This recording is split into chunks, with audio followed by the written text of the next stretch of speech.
Welcome to advance education. मैं सैयद अबरार ज़ोहर आप सबका वेलकम करता हूं अपने इस यूट्यूब चैनल पर। पिछले वीडियो में हमने डिस्कस किया था, जो हमारा पार्ट 1 था, पार्ट 1 में हमने डिस्कस किया था इंट्रोडक्शन ऑफ एनाटॉमी। हमने एनाटॉमी का इंट्रोडक्शन किया था। तो आज की इस वीडियो में पार्ट 2 में हम डिस्कस करने जा रहे हैं introduction of physiology. Today we are going to discuss about introduction of physiology and what are the branches of physiology। और जो भी हम ब्रांच पढ़ेंगे फिजियोलॉजी के, उनको हम आगे इन डिटेल पढ़ेंगे। आज ही इसी वीडियो में हम उनको इन डिटेल पढ़ेंगे। फिलहाल पहले हम इंट्रोडक्शन ऑफ फिजियोलॉजी देखते हैं। सेम वही बात, जो ये है फिजियोलॉजी जो है, ये भी बायोलॉजी की ही बायोलॉजी का पार्ट है। अब बात करते हैं फिजियोलॉजी होती क्या है। What is the meaning of physiology? The term physiology is a combination of two Greek words. ये दो ग्रीक वर्ड से डिराइव हो, ग्रीक से दो वर्ड्स डिराइव हुए हैं। One is physio, another is logy. What is physio? Physics. This means nature, function, कि naturally कौन सा क्या फंक्शन करता है, कि हम अपने अभी बॉडी का पढ़ेंगे, हमारी बॉडी कैसे फंक्शन करती है। तो दिस मीन्स नेचर, की नेचुरली क्या फंक्शन होता है। Logy, that same means science और study.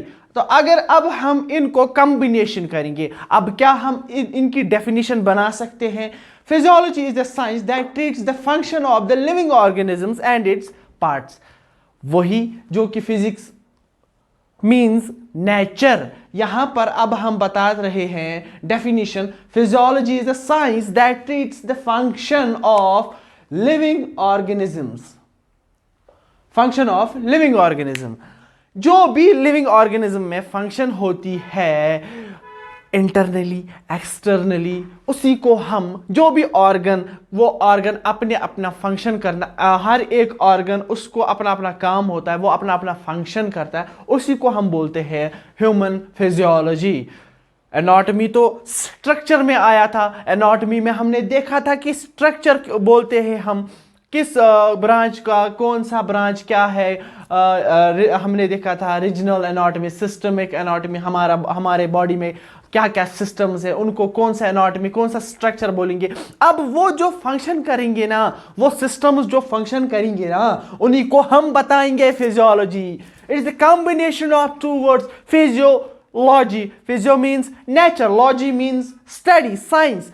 That means study of function of living organisms. जो भी हमारा फंक्शन होगा, हमारे इंटरनली फंक्शंस होगा, उसको हम फिजियोलॉजी बोलेंगे। फिर से बताएंगे, physiology is the science that treats the function of the living organisms and its parts. हमारा जो भी, हमारे बॉडी पार्ट में जो भी एवरी पार्ट जो भी अपना अपना फंक्शन करेगा, अपना अपना काम करेगा, वो फंक्शन उसका किस में आएगा? वो फंक्शन डील करेगा फिजियोलॉजी में। उसी फंक्शन को हम बताएंगे फिजियोलॉजी, उसी फंक्शन को हम बताएंगे फिजियोलॉजी। तो अब हम बात करते हैं ब्रांच ऑफ फिजियोलॉजी। इसके मैंने फाइंड की है 10 ब्रांच। अगर आपके पास ज्यादा ब्रांच है ना, तो वो आप कमेंट सेक्शन में जरूर बताइए। बात करते हैं जो हमारा पहला ब्रांच है, अप्लाइड फिजियोलॉजी। ये मेन ब्रांच, 5 मेन ब्रांच जो मैंने यहां से लिखे हैं, 5 मेन, जो पहले मेन 5 ब्रांच है वो ये है। First one is applied physiology, clinical physiology. Third one is nutrition physiology. Fourth one is neurophysiology. Fifth one is cardiovascular physiology. ये पहले जो मेन ब्रांच है, मेन 5 ब्रांच है फिजियोलॉजी के, वो ये है। Applied physiology, clinical physiology, nutrition physiology, neurophysiology, cardiovascular physiology. Sixth one is respiratory physiology. अरे यार, respiratory physiology, exercise physiology, pathophysiology, cellular physiology, renal physiology. ये है 10 ब्रांच ह्यूमन फिजियोलॉजी। ये फिजियोलॉजी के 10 ब्रांच है।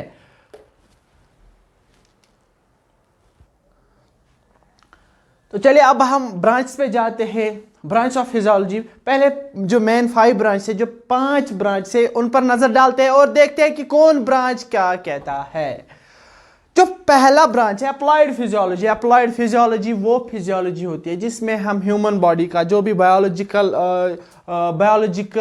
क्या करते हैं, हम बायोलॉजिकली स्टडी करते हैं। हम अप्लाइड फिजियोलॉजी में हम ह्यूमन ऑर्गन्स की जो भी इन डिटेल हम उनकी स्टडी करते हैं कि किस ऑर्गन को कितना फंक्शन करना है, कि कौन सा ऑर्गन कितना फंक्शन करता है, वो हम किस फिजियोलॉजी में पढ़ते हैं, किस में स्टडी करते हैं, अप्लाइड फिजियोलॉजी में, कि किस ऑर्गन ने कितना फंक्शन किया इन डिटेल हम बायोलॉजिकली उसको स्टडी करते हैं। इसी तो चलिए डेफिनेशन पर नजर मारते हैं। Applied physiology is the study of biological system and steps in practices. क्या मतलब इसको कि बायोलॉजिकली जो भी ह्यूमन ऑर्गन है इन डिटेल हम उसकी जो भी फंक्शंस है वो जी स्टडी करते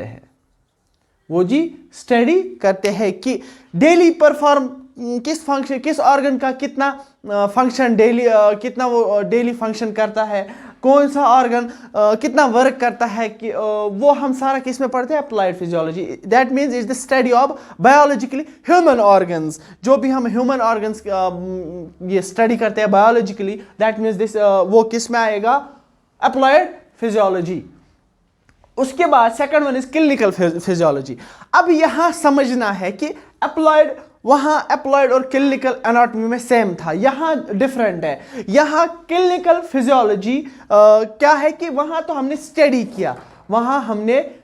किया, किस में हमने स्टडी किया, अप्लाइड फिजियोलॉजी में। क्लिनिकल फिजियोलॉजी में हम क्या काम करते हैं, यहां पर हम डायग्नोज करते हैं, उन ऑर्गन्स का डायग्नोज करते हैं, उनको स्पेशलाइज करते हैं, उनको ट्रीट करते हैं, उनको एक डिफरेंट टेस्ट्स करवाते हैं कि किसी में कोई पैथोलॉजिकली प्रॉब्लम मत है, कोई डिजीज से मत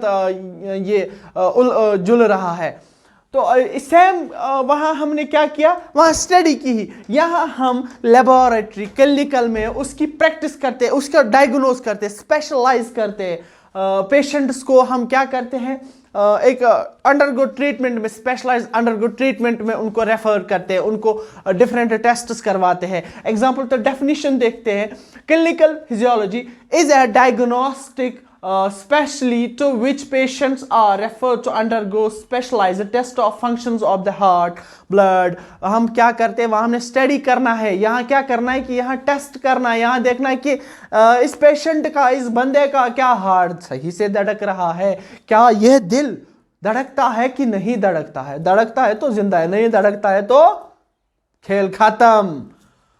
वो कैसे हमें पता चलेगा, वो पता चलेगा क्लिनिकल फिजियोलॉजी में। जब हम पेशेंट्स को टेस्ट्स करेंगे, हम देखेंगे कि हार्ट रेट नॉर्मल है, कहीं अप डाउन मत है। हम क्या देखेंगे, हम किडनी स्टोन डायग्नोज करेंगे, कहीं इस पेन हो रही है, डायग्नोज करेंगे, टेस्ट्स करवाएंगे कि कहीं स्टोन मत है, किडनी स्टोन मत है कोई, तो यहाँ फिर हम gastro intestinal tract and other organs.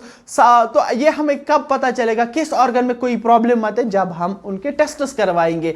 जब हम पहले हमने स्टडी की अप्लाइड फिजियोलॉजी में, फिर क्लिनिकल में हमने उनको अप्लाई किया, हम पेशेंट्स को स्पेशलाइज्ड ट्रीटमेंट के लिए भेजा। जो भी किसी कोई बीमार है, कोई ये है, तो फिर हमने उसको टेस्ट्स करवाए, तो वो सारा किस में आएगा, क्लिनिकल फिजियोलॉजी में। Third one is nutrition physiology. Nutrition होता ही क्या है, nutrition simple means diet.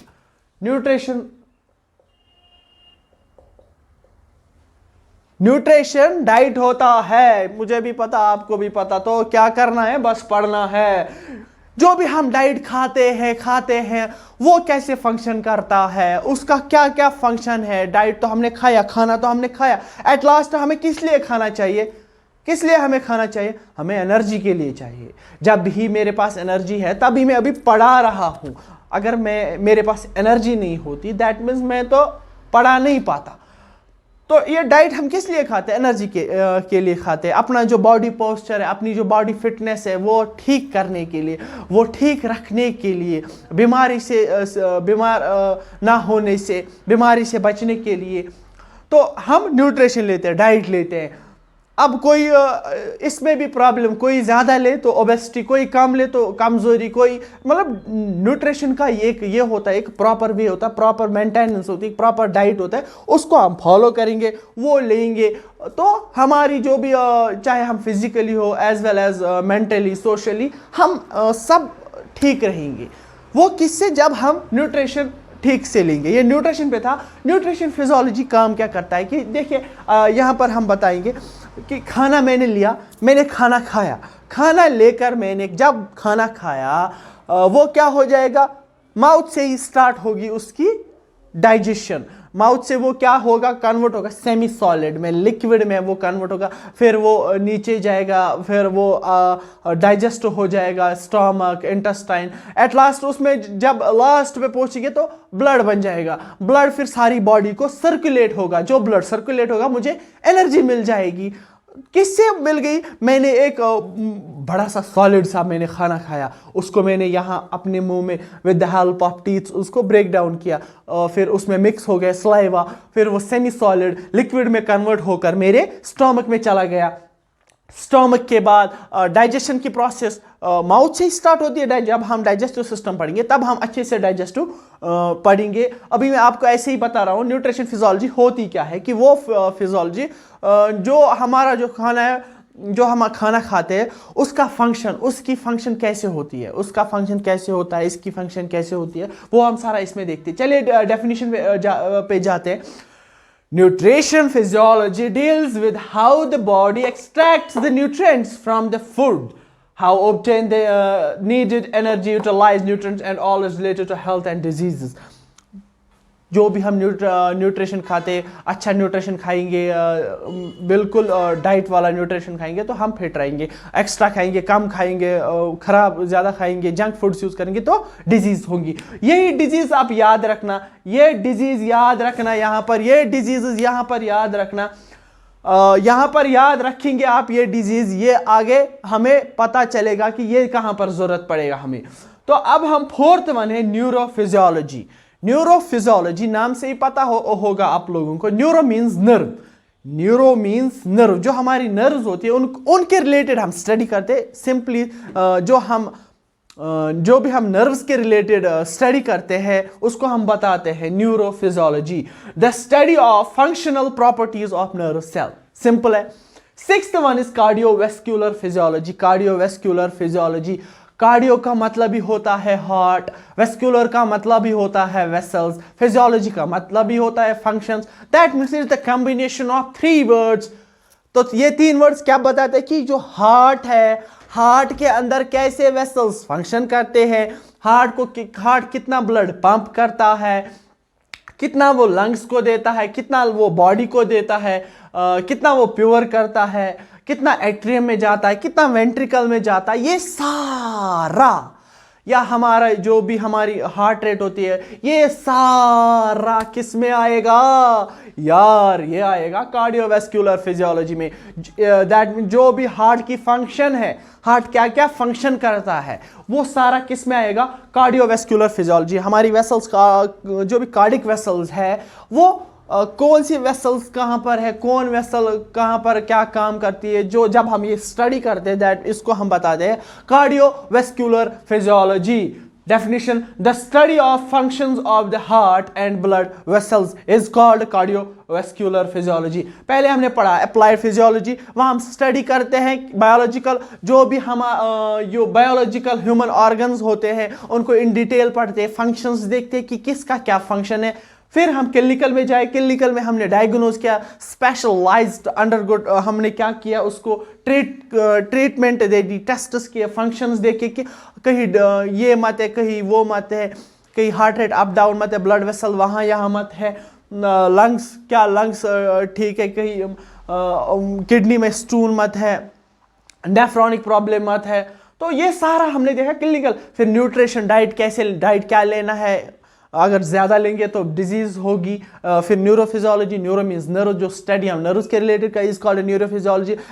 Last में हमने पढ़ लिया cardiovascular physiology, the study of function of the heart and blood vessels. आइए बात करते हैं सिक्स्थ वन, जो हमारा सिक्स्थ वन है रेस्पिरेटरी फिजियोलॉजी। हमारा जो फिफ्थ था वो फिफ्थ तक कार्डियोवैस्कुलर हमने देखे थे पहले 5, अब हम नेक्स्ट 5 देखेंगे। Respiratory physiology. रेस्पिरेटरी होती ही क्या है कि सांस लेना, inhale of intake of oxygen, exhale of carbon dioxide, ये हम बचपन से ही सुनते आ रहे हैं। Respiratory physiology study of function of air passage ways and lungs. जो भी हम एयर लेते हैं थ्रो लंग्स, थ्रो मेम्ब्रेन्स, जो भी हम लेते हैं कि इनकी स्टडी करना कि एयर हमने कहाँ से स्टार्ट किया, कहाँ से लेना स्टार्ट किया, कार्बन डाइऑक्साइड कैसे छोड़ दिया, ये हमारा एयर कैसे फिर आगे मिलता है ब्लड के साथ, ये सारा हम किस में पढ़ते हैं? Respiratory physiology. Main lungs, respiratory organ, respiratory system में सबसे ज्यादा मेन ऑर्गन कौन है? लंग ही है ना, लंग्स है। चलिए आज मैं आपको यहां पर एक बात बताता हूं, राइट लंग छोटा होता है कि बड़ा होता है लेफ्ट लंग से? राइट, ये आप कमेंट सेक्शन में जरूर बताइए, क्या राइट लंग लेफ्ट लंग से बड़ा होता है कि छोटा होता है? Is right lung greater than left lung? ये आपके लिए ये क्वेश्चन में रख रहा हूं, आप आंसर कमेंट सेक्शन में जरूर बताइए। तो रेस्पिरेटरी सिस्टम में हम लंग्स की स्टडी करते हैं कि रेस्पिरेटरी एयर पैसेज कैसे हम सांस लेते हैं, छोड़ते हैं, ये सारा हम रेस्पिरेटरी सिस्टम में पढ़ते हैं। Next one is exercise physiology. Exercise का मतलब ही होता है वर्कआउट। वर्कआउट की हम जब भी एक्सरसाइज करते हैं ना, तो वो फंक्शन जब हम करते हैं अपने बॉडी को हम एक्सरसाइज देते हैं। कोई जिम जाता है, कोई एथलेटिक्स लेता है, कोई फिजिकल ट्रेनिंग लेता है, कोई एक्स्ट्रा जो भी एक्स्ट्रा ट्रेनिंग होता है वो लेता है। क्यों लेता है? अपनी बॉडी को फिट रखने के लिए, वो फंक्शन। अब ये भी है कि एक्सरसाइज ये तो नहीं हो कि सुबह हम एक्सरसाइज पे बैठे, शाम को उठे बताऊंगा यार एक दिन में बाहुबली बन जाऊंगा। ना जी, ना जी, ना जी। इसके लिए भी अपने स्टेप्स होंगे ना। क्या होंगे? अपने स्टेप्स होंगे कि एक्सरसाइज करे तो करे कैसे। अगर हमने एक्सरसाइज ज्यादा की तो जो हमारी सेल है वो डैमेज हो जाएगी, हम में फैटीग हो जाएगा, स्पेन हो जाएगा, ज़्यादा थकावट आएगी, फैटीग ज़्यादा होगा। अगर हमने एक बेहतरीन टाइम पर अपना जो भी हमने टाइम मेंटेन किया होगा, एक प्रॉपर एक्सरसाइज हमने ले ली। कोई बंदा जिम जाता है, क्या वो पहले ही दिन 20 kg 10 kg का डंबल 5 kg का डंबल उठाता है? नहीं, पहले वो हल्के हल्के एक्सरसाइज करता है, मशीन्स करता है, पुशअप्स करता है, एक्स्ट्रा करता है। क्यों? ताकि उसकी जो बॉडी हो उस पर लोड पड़े, ओवरलोड उसकी बॉडी पर ना जाए। जो उसकी सेल्स हो वो उस एक्सरसाइज को लेना चाहिए कि नहीं, वो सेल्स डैमेज ना हो, कोई उनमें फैटिग ना हो, कोई स्पेन ना आ जाए। तो उसी को बताते हैं हम exercise physiology. Exercise physiology the study of change in cell and organ function due to muscular organ. जरूरी बात है, जो भी हम एक्सरसाइज करते हैं with the help of muscles ही करेंगे ना। जब हमारे पास मसल्स है तभी हम कोई भी काम कर सकते हैं, किसी चीज़ को धक्का लगा सकते हैं, किसी को मुक्का मार सकते हैं, किसी को चांटा मार सकते हैं, पुश कर सकते हैं, पुल कर सकते हैं, कोई कुछ भी कर सकते हैं with the help of muscles. जब हमारे पास ये मसल्स हो तब हम मस्कुलर एक्टिविटी से ये एक्सरसाइज भी करेंगे। आगे इंशाल्लाह आगे जो हमारे आने वाले वीडियोस होंगे उनमें हम जो फिजिकल एक्टिविटीज़, फिजिकल एक्सरसाइज, उन पर भी हमारे वीडियोस आएंगे कि वो प्रैक्टिकली हम दिखाएंगे कि कौन सी एक्सरसाइज क्या है, क्या होती है। एक्सरसाइज के रिलेटेड हम अलग से वीडियो बनाएंगे। तो आप सपोर्ट कीजिए, आपको यहाँ पर बहुत कुछ इंशाल्लाह मिलेगा।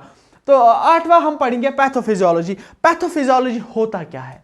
मैंने वहां पर बताया था आपको डिजीज, क्लिनिकल में मैंने बताया था डिजीज को याद रखना। पैथो का मतलब ही होता है डिजीज।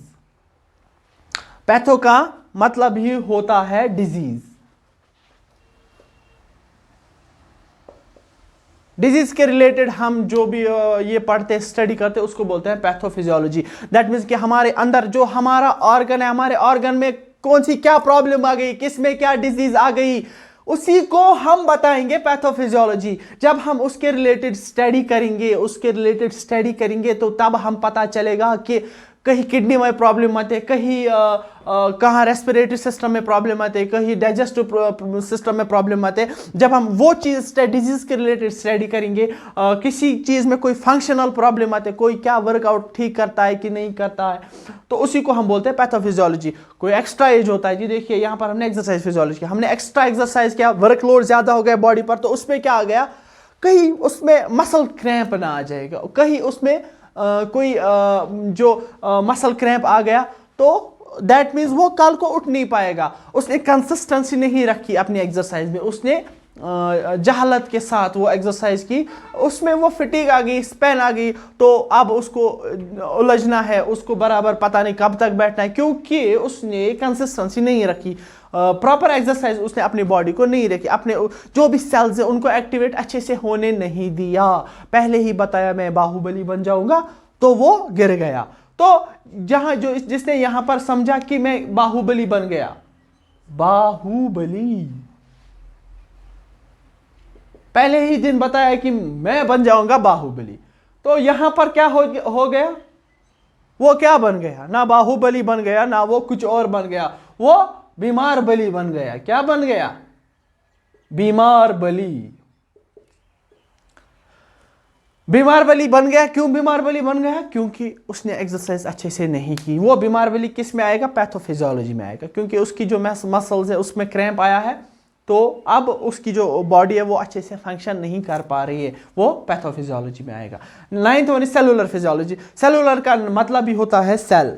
सेलुलर मतलब जो भी हम सेल के रिलेटेड स्टडी करते हैं वो आता है सेलुलर फिजियोलॉजी में। Is the biological study of the activity that take place in a cell to keep in active.